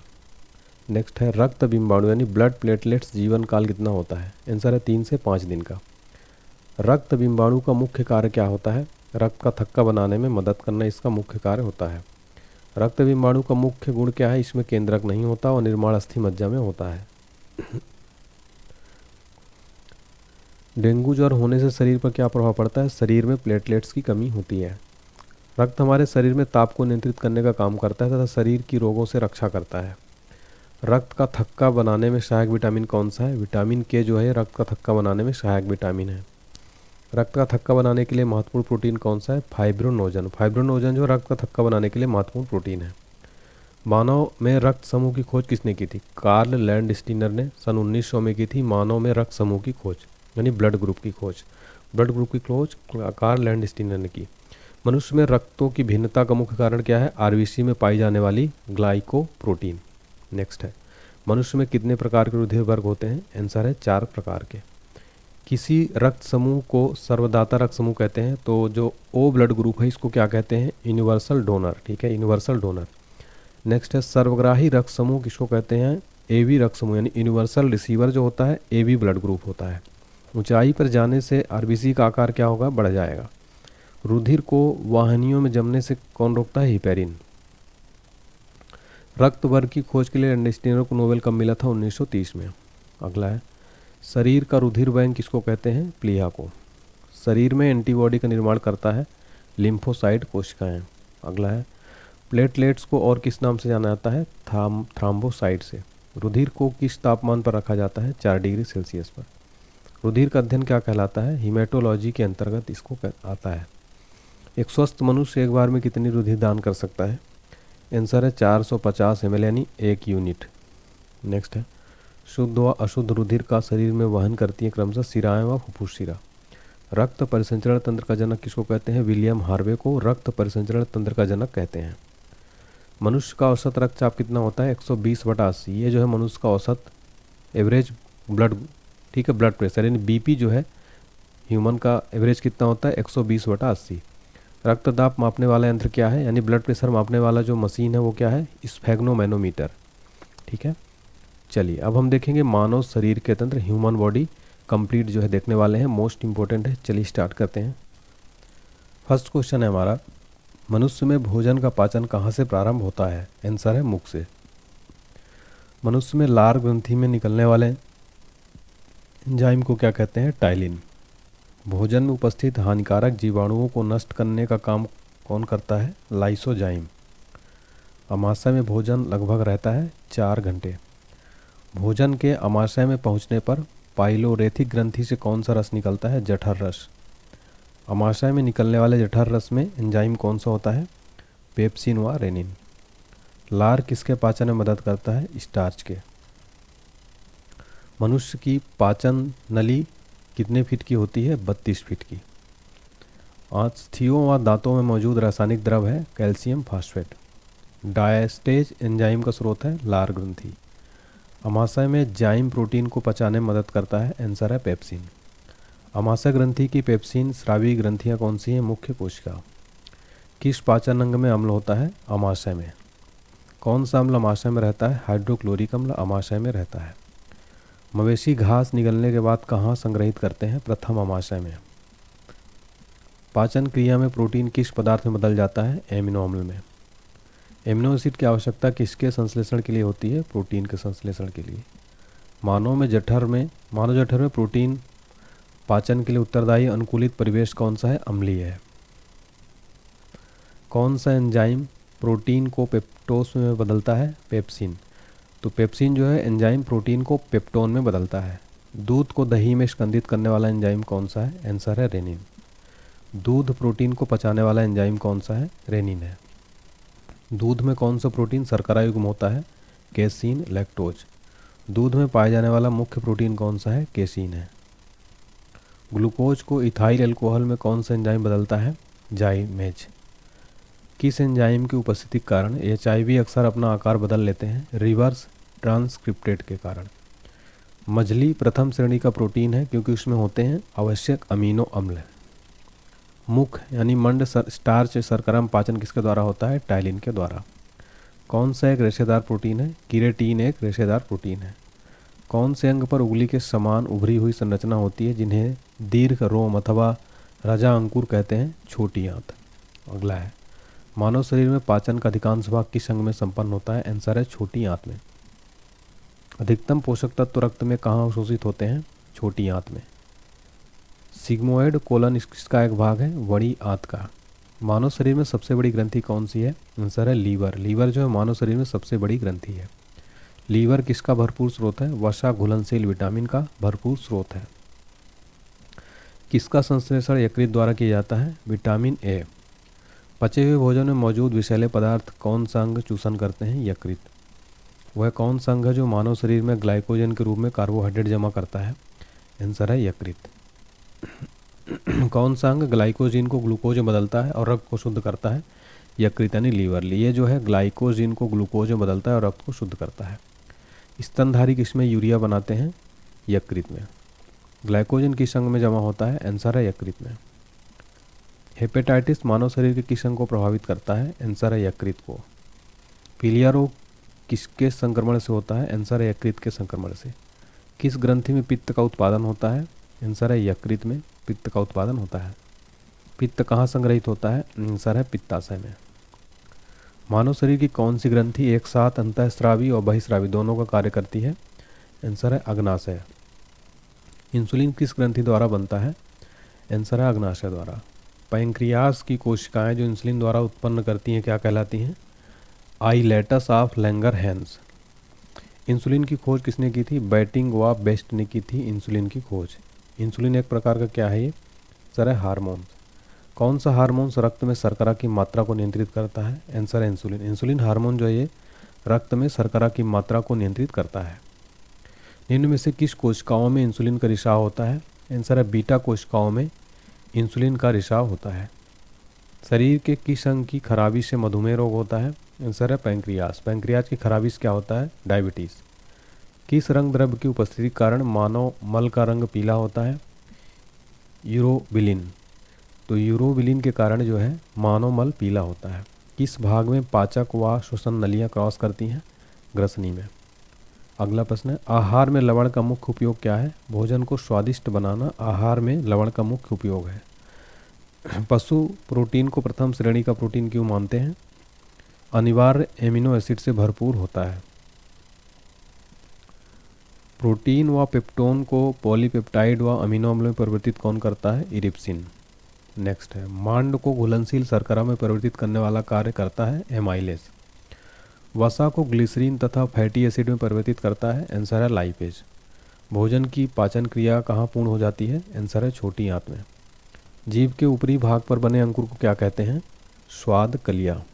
नेक्स्ट है, जीभ के अग्रभाग से किस स्वाद का ज्ञान होता है? मीठे का। जीभ के पश्च भाग से स्वाद का ज्ञान होता है? आंसर है कड़वे का। जीभ के बगल वाले भाग से कैसे स्वाद का आभास होता है? आंसर है खट्टा का।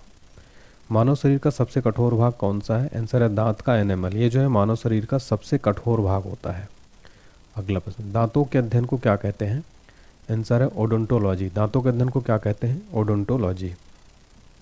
अगला प्रश्न, दांतों की थेरेपी कहलाती है रूट कैनाल ट्रीटमेंट, RCT। दांतों की थेरेपी क्या कहते हैं? Root canal treatment. दांतों में कठोरता किसके कारण होता है? सर कैल्शियम के कारण जो है दांत कठोर होते हैं। मनुष्य में कितने प्रकार के दांत होते हैं? 4। कौन कौन से? कृंतक, रुदनक, अग्रचवर्णक, चवर्णक। 4 प्रकार के होते हैं दांत। मनुष्य में दांतों का दंत सूत्र क्या है? 2 1 2 3। मनुष्य में इंसाइजर दांतों की कुल संख्या कितनी होती है? 8। मनुष्य के जीवन काल में कितने प्रकार के दांत आते हैं? दुधिया दांत और स्थायी दांत, 2 प्रकार के दांत आते हैं। दांत के ऊपरी हिस्से का चमकीला भाग क्या कहलाता है? आंसर है इनेमल। तो दांत का जो ऊपरा हिस्सा जो आप देखते हैं चमकीला भाग है, इनेमल कहलाता है। मनुष्य के लार में होता है 99% जल और 1% एंजाइम। लार में पाए जाने वाले एंजाइम क्या है? टाइलिन और लाइसोजाइम। मानव शरीर की सबसे बड़ी ग्रंथि कौन सी? यकृत। लगभग 1.5 से 2 किलोग्राम है, मानव शरीर की सबसे बड़ी ग्रंथि है। अगला है फाइब्रोनोजिन नामक प्रोटीन का निर्माण किस में होता है? आंसर है यकृत में। हिपैरिन नामक प्रोटीन का निर्माण कहाँ होता है? सर है यकृत में। पित्त क्या है? तो पीले हरे रंग का क्षारीय द्रव्य जिसका पीएच मान 7.7 है। मानव शरीर की दूसरी सबसे बड़ी ग्रंथि कौन सी है? आंसर है अग्नाशय। अग्नाशय जो है ये मानव शरीर की दूसरी सबसे बड़ी ग्रंथि है। रक्त परिसंचरण की खोज किसने की थी? आंसर है विलियम हार्वे ने 1628 में रक्त परिसंचरण की खोज की थी। अगला क्वेश्चन देखिए, वेरी इंपॉर्टेंट है। मानव हृदय कितने कोष्ठों का बना होता है? आंसर है 4 कोष्ठों का मानव हृदय बना होता है। शरीर से हृदय की ओर रक्त ले जाने वाली रक्तवाहिका को क्या कहते हैं? वेन यानी शिरा। तो शरीर से हृदय की ओर ले जाने वाली रक्तवाहिनी को क्या कहते हैं? शिरा। हृदय से शरीर की ओर रक्त ले जाने वाली रक्तवाहिनी को क्या कहते हैं? धमनी यानी आर्टरी। शिरा में कैसा रक्त प्रवाहित होता है? आंसर है अशुद्ध रक्त। धमनी में कैसा रक्त प्रवाहित होता है? आंसर है शुद्ध रक्त, O2 युक्त। ठीक है। नेक्स्ट है सामान्य मनुष्य का हृदय 1 मिनट में धड़कता है? आंसर है 72 बार। मनुष्य की मांसपेशियों को रक्त पहुंचाने वाली वाहिनी को क्या कहते हैं? कोरोनरी धमनी। हृदयघात कब होता है? आंसर है कोरोनरी धमनी में जब रुकावट हो तब क्या होता है? हार्ट अटैक हो जाता है। सामान्य मनुष्य का रक्तदाब कितना होता है? आंसर है 120/80 यानी 120 सिस्टोलिक और 80 डायस्टोलिक। ठीक है, ये जो है सामान्य मनुष्य का ब्लड प्रेशर होता है 120/80 mmHg। हृदय की धड़कन को नियंत्रित करने वाले हार्मोन्स कौन से हैं? आंसर है थायरॉक्सिन और एड्रेनलिन। ये जो है हार्ट बीट को कंट्रोल करते हैं। ठीक है, थायरॉक्सिन और एड्रेनलिन। लसिका में पाए जाने वाली कणिकाएं कौन सी है? लिम्फोसाइट्स जो है लसिका में पाई जाने वाली कणिकाएं हैं। लिम्फोसाइट का कार्य क्या है? शरीर के हानिकारक जीवाणुओं को का भक्षण करके शरीर को रोगों से रक्षा करना लिम्फोसाइट का कार्य है। मूत्र का असामान्य घटक क्या है? आंसर है एल्यूमिन। गुर्दे की निस्पंदन इकाई कौन सी है? Answer nephron. नेफ्रॉन जो है गुर्दे की निस्पंदन इकाई है। मानव शरीर का कौन सा अंग जल संतुलन के लिए उत्तरदायी है? आंसर है गुर्दा। गुर्दा जो है ये मानव शरीर के जो है गुर्दे के लिए जल के लिए संतुलन इकाई कौन सा है? गुर्दा। नेक्स्ट है मूत्र कहाँ बनता है? संग्राहक वाहिनियों में मूत्र बनता है। मूत्र का पीला रंग किसके कारण होता है? आंसर है यूरोक्रोम के कारण। जो मूत्र का पीला रंग किसके कारण होता है? यूरोक्रोम के कारण। मूत्र के स्रावण को बढ़ाने वाली औषधि कौन सी है? डाययूरेटिक। तो डाययूरेटिक जो है ये मूत्र के स्रावण को बढ़ाने वाली औषधि है। मूत्र होता है, अम्लीय होता है, इसका pH 6 होता है। ठीक है, 6। वृक्क का प्रमुख कार्य क्या है?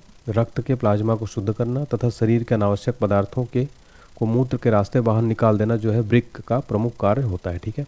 नेक्स्ट है तंत्रिका तंत्र के अध्ययन को क्या कहते हैं? न्यूरोलॉजी। तंत्रिका तंत्र की संरचनात्मक एवं क्रियात्मक इकाई क्या है? न्यूरॉन। मानव शरीर में सभी अंगों के कार्यों का नियंत्रण, संचलन, समन्वय कौन करता है? अंतःस्रावी और तंत्रिका तंत्र।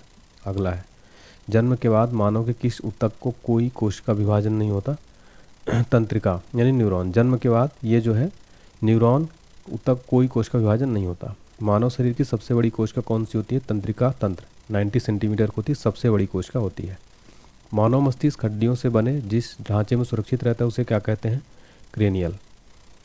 ब्रेन की सुरक्षा के लिए ब्रेन के ऊपर कितनी लेयर होती है? 3 लेयर।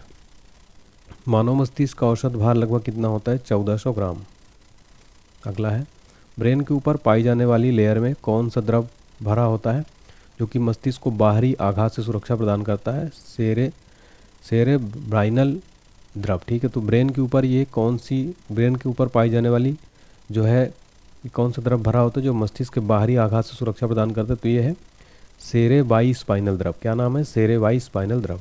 मानव मस्तिष्क का सबसे बड़ा भाग कौन सा है? आंसर है सेरिब्रम। सेरिब्रम जो है तो है ये ह्यूमन ब्रेन का सबसे बड़ा पार्ट होता है। नेक्स्ट है मानव मस्तिष्क में याददाश्त स्मरण शक्ति का नियंत्रण किसके द्वारा होता है? तो ये सेरिब्रम है, ये जो मानव मस्तिष्क का सबसे बड़ा भाग है, इसमें याददाश्त स्मरण शक्ति आदि जो है कंट्रोल होता है सेरिब्रम में। मानव मस्तिष्क में भूख प्यास नींद का एहसास किसके द्वारा होता है? हाइपोथैलेमस। हाइपोथैलेमस जो है यही जो है एहसास कराती है कि हमें भूख लग रही है, प्यास लग रही, नींद, ये जो है ह्यूमन ब्रेन में यही हाइपोथैलेमस का काम होता है। ठीक है, और जो आप याद कर रहे हैं स्मरण शक्ति वगैरह या मेमोरी वगैरह, सेरिब्रम। ठीक है, मानव मस्तिष्क में ठंड व गर्मी का एहसास किसके द्वारा होता है? थैलेमस के द्वारा। मानव मस्तिष्क में ताप नियंत्रण का कार्य कौन करता है? हाइपोथैलेमस, ये जो है ताप नियंत्रण करता है। अगला है पीयूष ग्रंथि मानव शरीर में कहाँ होता है? मस्तिष्क के आधार पर। मस्तिष्क को मेरुदंड में कौन जोड़ता है? मेडुला ऑब्लांगेटा, ये जो है मस्तिष्क को मेरुदंड में जोड़ता है। मानव मस्तिष्क में गुस्सा खुशी का नियंत्रण कौन करता है? हाइपोथैलेमस। शरीर का संतुलन बनाए रखने में सहायक होता है? आंसर है सेरिबेलम। सेरिबेलम जो है ये ह्यूमन बॉडी को जो संतुलन बनाए रखने में सहायक करता है। मानव शरीर में कुल कितनी हड्डियां होती हैं? आंसर है 206। मानव शरीर में कुल 206 हड्डियां होती हैं।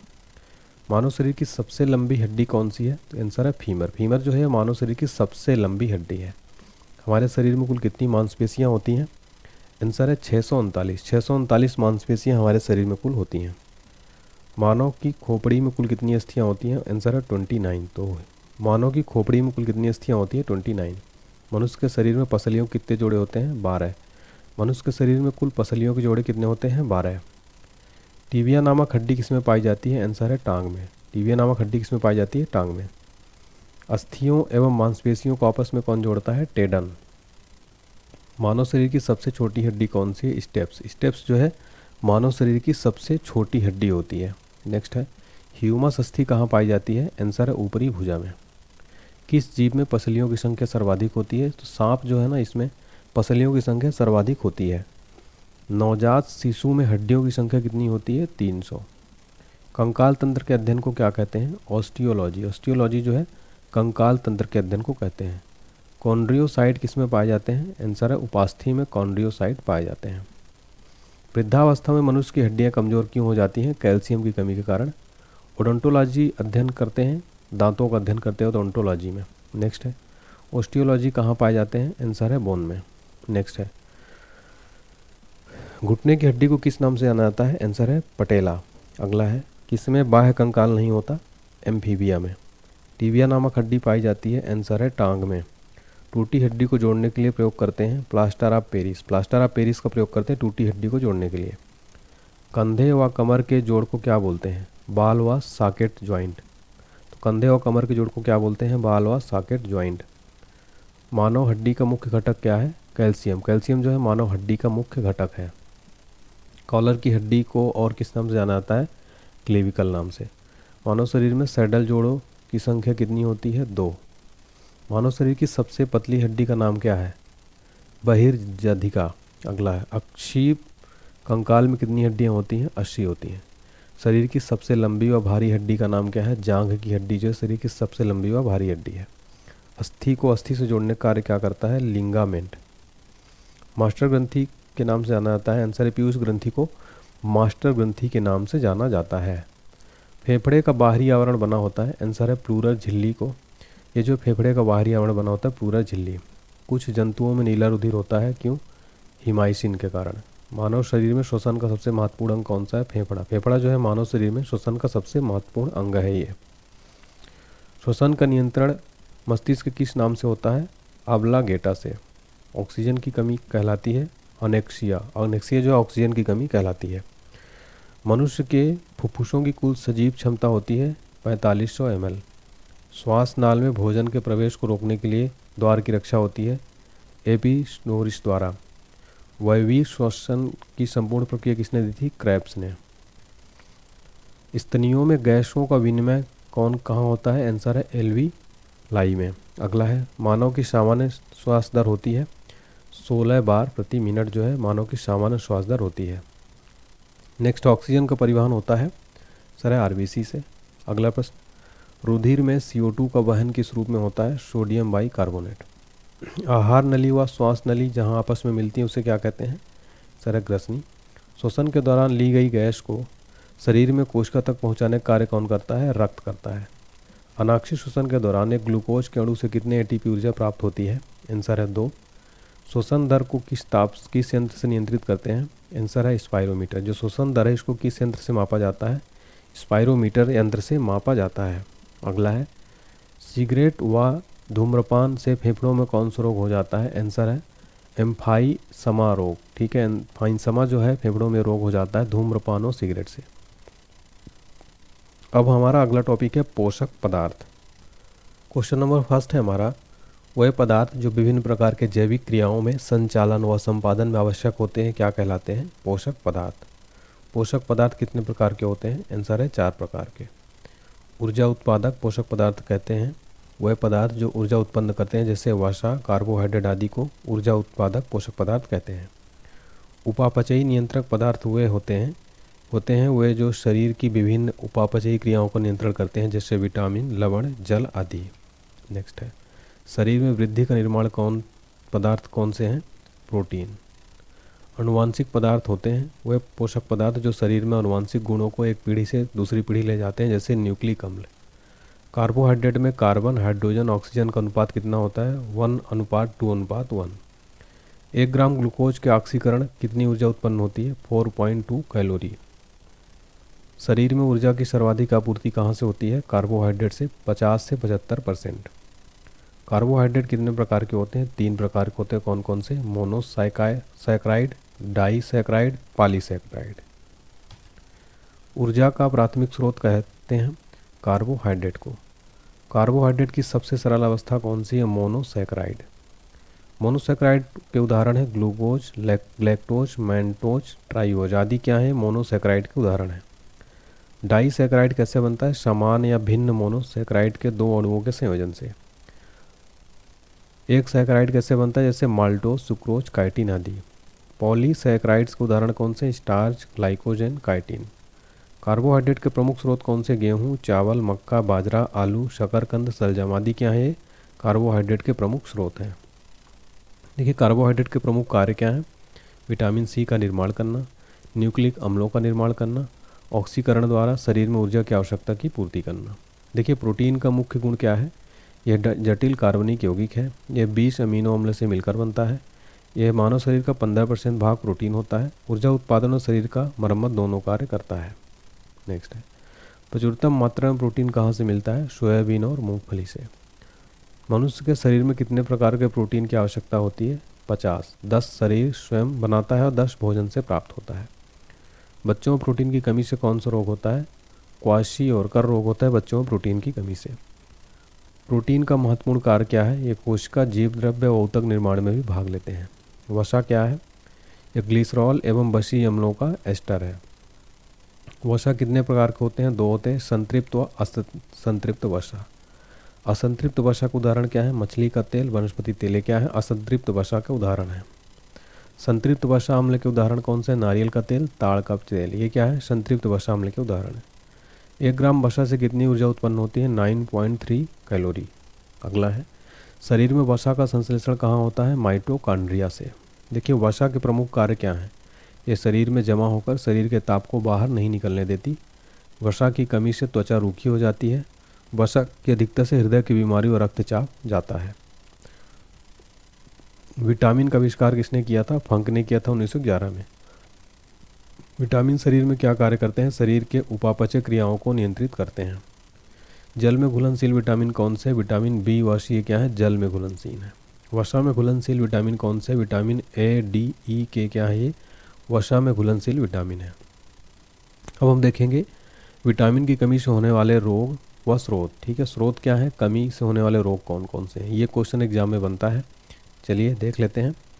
तो विटामिन ए का रासायनिक नाम देखने वाले हैं। तो रासायनिक नाम है रेटिनाल।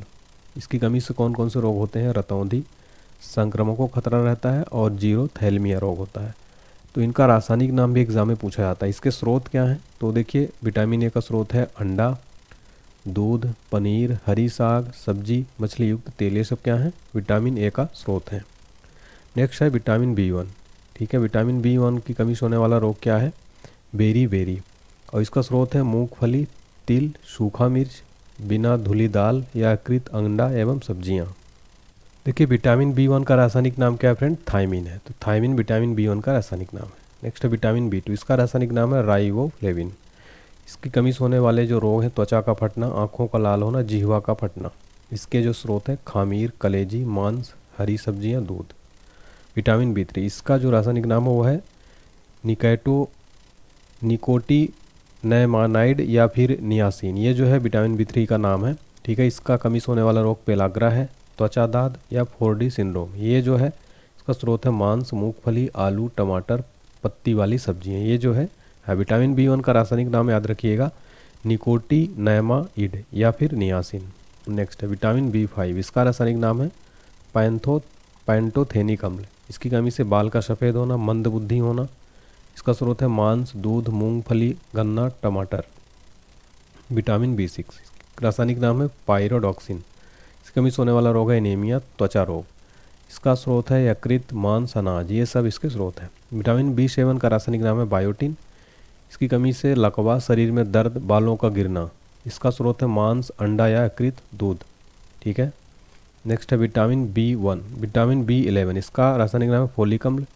ये एनीमिया, पेचिस रोग, इसकी कमी से होता है। दाल, यकृत, सब्जियां, अंडा, सेम, ये सब क्या है इसके स्रोत हैं।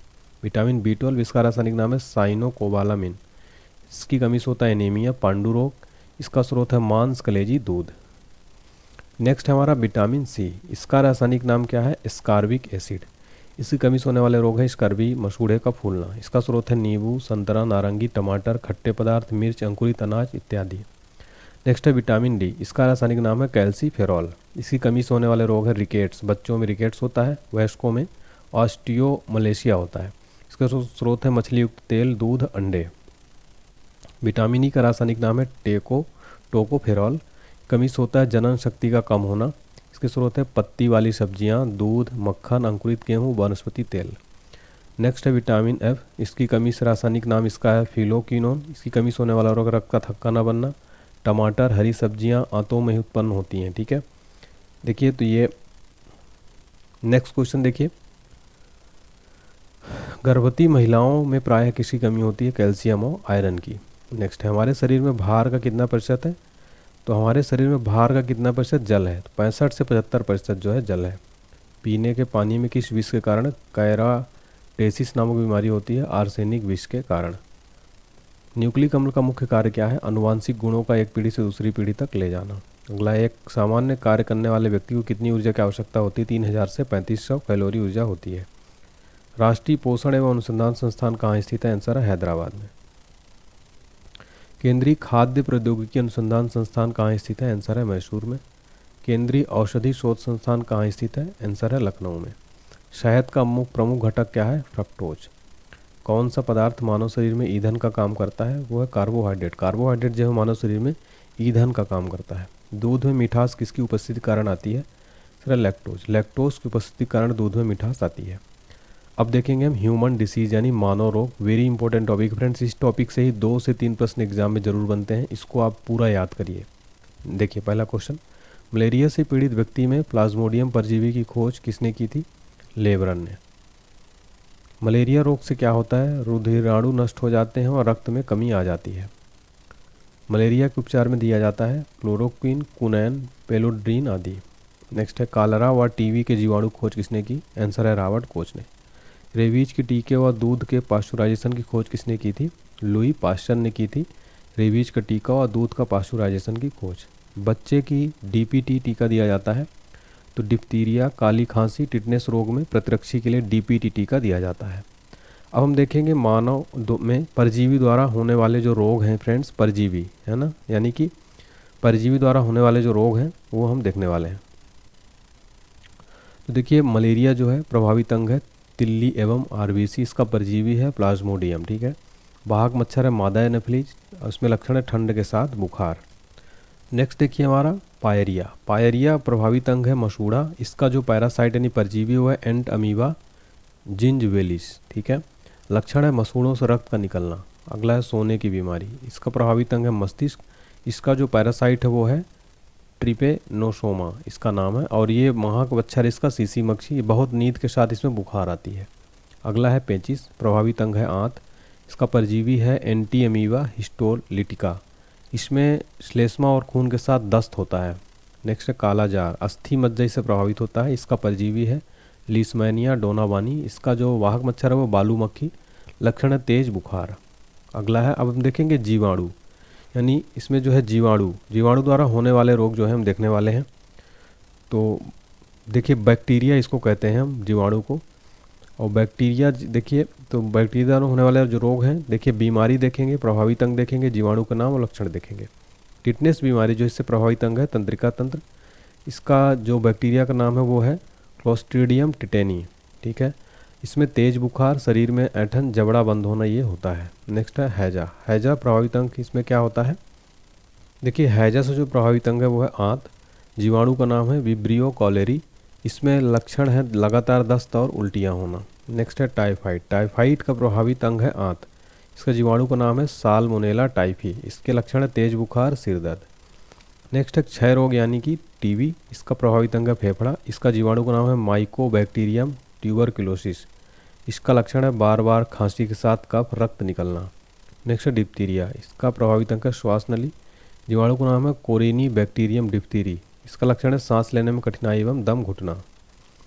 नेक्स्ट देखिए प्लेग प्रभावित अंग है फेफड़ा और दोनों पैरों के बीच कारव, इसका जीवाणु का नाम है पास्टरेला पेस्टिस, इसका लक्षण है बहुत तेज बुखार, शरीर पर गिल्टियाँ। नेक्स्ट है काली खांसी, प्रभावित अंग है श्वसन तंत्र, जीवाणु का नाम है हीमोपिलिस परटूसिस, इसमें लक्षण है लगातार खांसी आना। नेक्स्ट है निमोनिया, प्रभावित अंग है फेफड़ा, इसका जीवाणु का नाम है डिप्लोकोकस न्यूमोनी, लक्षण है डिप्लोकोकस। देखिए इसमें जो इसका जो लक्षण है यहाँ पर गलत टाइप हो गया है, मैं आपको लक्षण बता दे रहा हूँ। देखिए फ्रेंड्स निमोनिया के जो लक्षण होते हैं वो क्या होते हैं, तो इसमें देखिए बुखार होती है, कपकपी होती है और सांस लेने में तकलीफ, साथ ही खांसी और हरा पीला खूनी बलगम इसमें आता है, ठीक है। चलिए नेक्स्ट है हमारा कोढ़ से तंत्रिका तंत्र त्वचा प्रभावित होती है, इसका बैक्टीरिया का नाम है माइकोबैक्टीरियम लेप्री, इसमें शरीर पर चकत्ते पड़ते हैं, तंत्रिकाएँ प्रभावित होती हैं। नेक्स्ट है हमारा गोगोनोरिया, इसमें प्रभावित अंग मूत्र मार्ग, इसका जीवाणु का नाम है नाइसेरिया गोगोनेरियाई, इसमें मूत्र मार्ग में सूजन आ जाता है। नेक्स्ट है सिफिलिस, ये है शिश्न और इसमें होता, इसका नाम है जो है टैपोनोमा पैलिडम, इसमें शिश्न में घाव हो जाता है।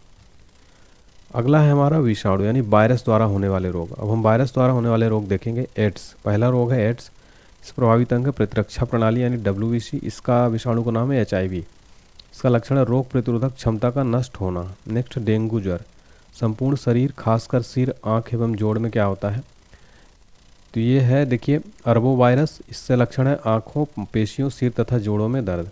नेक्स्ट है पोलियो से प्रभावित अंग गला, रीढ़, नाड़ी, ये जो है इसमें विषाणु का नाम है पोलियो, लक्षण है ज्वर, बदन में दर्द, रीढ़ की हड्डी की कोशिकाएं नष्ट हो जाती हैं। नेक्स्ट है इन्फ्लुएंजा, इससे संपूर्ण शरीर प्रभावित होता है, इसका नाम है मिक्सो वायरस, इसके लक्षण है गलशोथ, छींक या बेचैनी। नेक्स्ट है चेचक, प्रभावित अंग संपूर्ण शरीर, विषाणु का नाम है वेरियोला वायर, लक्षण है तेज बुखार, शरीर पर लाल दाने आना। नेक्स्ट है छोटी माता, संपूर्ण शरीर, इसका वायरस है वेरिसेला वायर, हल्का बुखार, शरीर पर पित्तिकाएँ होती हैं। नेक्स्ट है गलशोथ, ये इससे प्रभावित अंग है पैराथायराइड ग्रंथि, लक्षण है ज्वर के साथ मुंह खोलने में कठिनाई। नेक्स्ट है खसरा, संपूर्ण शरीर प्रभावित होता है, विषाणु का नाम है मोरबिली वायर, शरीर पर लाल दाना हो जाता है। नेक्स्ट है ट्रेकोमा, प्रभावित अंग है आँख, इसमें क्या होता है आँख का लाल होना, आँखों में दर्द होना। फिर है हिपेटाइटी या पीलिया, ठीक है, ये है इससे प्रभावित अंग है यकृत, इसे पेशाब पीला, आँख का पीला, त्वचा पीला हो जाना, ये सब जो इसके लक्षण है पीलिया के। नेक्स्ट है रेबीज, इससे प्रभावित अंग तंत्रिका तंत्र, वायरस का नाम है रैप्डो वायरस, रोगी पागल हो जाता है, जीभ बाहर निकालता है इसमें। नेक्स्ट है मेनिनजाइटिस, प्रभावित अंग है मस्तिष्क, लक्षण है तेज बुखार। अगला है हर्पीज, प्रभावित अंग है त्वचा, विषाणु का नाम है हर्पीज, त्वचा में सूजन हो जाती है, ठीक है। चलिए अगला देखते हैं, फफूंद द्वारा होने वाले प्रमुख रोग कौन से हैं। दमा, एथलीट फुट, खाज, गंजापन, दाद आदि ये फफूंद द्वारा होता है।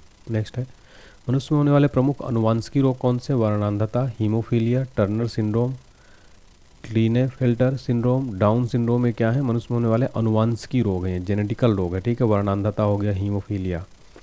कीमोथेरेपी किसके उपचार में दी जाती है, आंसर है कैंसर के उपचार में।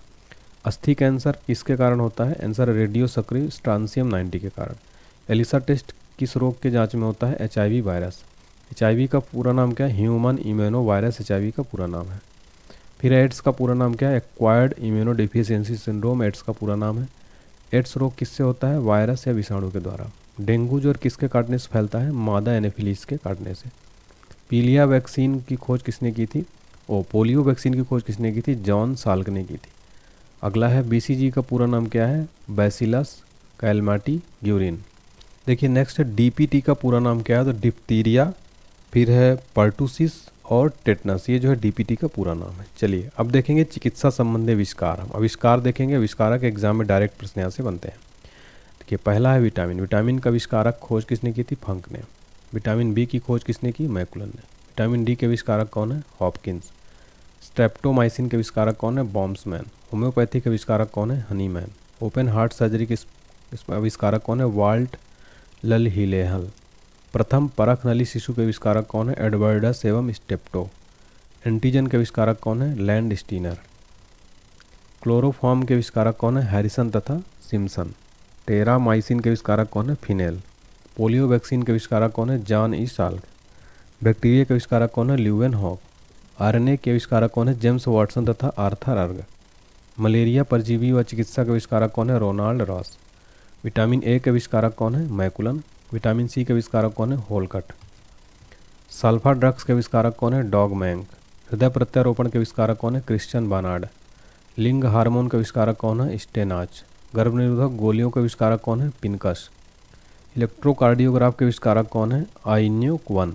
इंसुलिन के आविष्कारक कौन है? बेटिंग। चेचक का टीका का आविष्कारक कौन है? Edward Jenner. टीबी बैक्टीरिया के आविष्कारक कौन है? Robert Koch. पेंसिलिन के आविष्कारक कौन है? Alexander Fleming. BCG के आविष्कारक कौन है? Urine Calmette. रक्त परिवर्तन के कौन है? Karl lead Steiner. DNA के आविष्कारक कौन है? जेम्स वाटसन तथा क्रिक। जेम्स वाटसन तथा क्रिक, ठीक है, ये DNA के आविष्कारक हैं, याद रखिए। तो यहाँ पर फ्रेंड्स हमने कंप्लीट जो है आपका लगभग 1 से 1.5 घंटे में मैंने कंप्लीट साइंस का, बायोलॉजी का आपको NCERT सार कराया। उम्मीद करता हूँ आपको पसंद आई हुई क्लास। सबसे पहले मैं आपको बता दूं कि हमारा 5000 ऑनलाइनर साइंस का क्वेश्चन भी है कंप्लीट, इसमें तीनों सब्जेक्ट मिल जाएगा। इसका भी लिंक डिस्क्रिप्शन बॉक्स में 49 रुपये मिल जाएगा। इसके अलावा स्टैटिक जी के कंप्लीट PDF मिल जाएगा, ये भी 51 में, इसका भी लिंक डिस्क्रिप्शन। कोई भी दिक्कत आती है व्हाट्सएप पर मैसेज करिए 7067567024 पर। इसके अलावा लूसेंट GK है, सब कुछ नोट्स मिल जाएगा। इंग्लिश मीडियम चैनल के लिए अलग स्टूडेंट है, सब्सक्राइब करें चैनल को। और करंट अफेयर्स भी मिल जाएगा, कंप्लीट करंट अफेयर्स जो है फ्रेंड्स मिल जाएगा आपको, इसका भी लिंक डिस्क्रिप्शन बॉक्स में मिल जाएगा। अभी तक कंप्लीट अपडेटेड है ये। All exam special PDF notes है, GK ब्रह्मास्त्र है, सारे नोट्स मिल जाएंगे, ठीक है। और लास्ट में एप्लीकेशन को डाउनलोड कर लीजिए, काफ़ी सारी फ्री PDF फाइल भी हैं, पेड कोर्सेस अवेलेबल है। GK GS का संपूर्ण क्रैश कोर्स आप जरूर पढ़िए फ्रेंड्स, ये काफ़ी इंपॉर्टेंट क्रैश कोर्स है ऑल एग्जाम्स के लिए। मात्र 149 रुपये लिमिटेड ऑफर चल रहा है, जब रेट बढ़ जाएगा फिर आप लोग कमेंट करते सर रेट बढ़ा दिया आपने। इससे पहले सभी स्टूडेंट इसको बाय करिए। टेलीग्राम चैनल ज्वाइन कर लीजिए, स्कैन करके ज्वाइन कर सकते हैं। व्हाट्सएप चैनल ज्वाइन कर लीजिए, डिस्क्रिप्शन बॉक्स में लिंक है। और इंस्टाग्राम ज्वाइन कर लीजिए। लास्ट में अगर आपको लगता है कि इस वीडियो में मैंने मेहनत की, काफ़ी जो है फ्रेंड्स मेहनत लगती है, प्लीज़ वीडियो लाइक करें। अगर आपके लिए यूज़फुल है तो चैनल को सब्सक्राइब जरूर करें और बेल आइकन प्रेस करें, साथ में शेयर करें, घंटी बटन जरूर दबाएं ताकि आपको रेगुलर नोटिफिकेशन मिलता रहे। अगर वीडियो अच्छा लगा हो तो प्लीज़ कमेंट सेक्शन में फीडबैक जरूर दीजिए, मेरा हौसला बढ़ाइए। सभी कमेंट रीड करता हूँ, प्लीज़ कमेंट करके ज़रूर बताइएगा। अगला कौन सा टॉपिक चाहिए बताइएगा, मैं ज़रूर आपके लिए लेकर आऊँगा। आपको एग्जाम्स के लिए मेरी तरफ से शुभकामनाएं। Thank you so much.